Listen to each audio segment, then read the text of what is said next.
Test ক্রিকেটে আর দেখা যাবে না দিলস্কুপ, কেননা টেস্টকে আলবিদা জানালেন তার স্রষ্টা তিলকরত্নে দিলশান।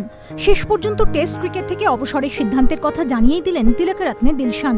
তবে আনুষ্ঠানিক ঘোষণা বৃহস্পতিবার।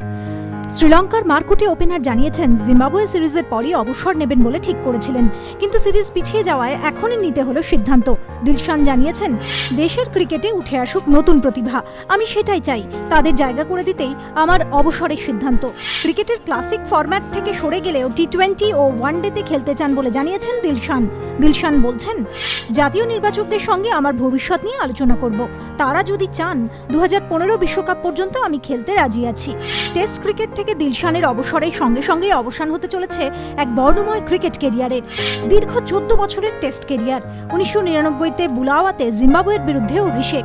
খেলেছেন 87টি টেস্ট ম্যাচ, ঝুলিতে 5492 রান, 16টি টেস্ট সেঞ্চুরি। তার মধ্যে 2011-তে অধিনায়ক হিসাবে লর্ডসে 193 রানই তাঁর সেরা পারফরমেন্স। মারকুটে ব্যাটসম্যান, বোলারদের ত্রাস। তার অবসর লঙ্কার টেস্ট স্কোয়াডে বড় শূন্যস্থান তৈরি করল বলেই অভিমত ক্রিকেট বিশেষজ্ঞদের। এবিপি আনন্দ।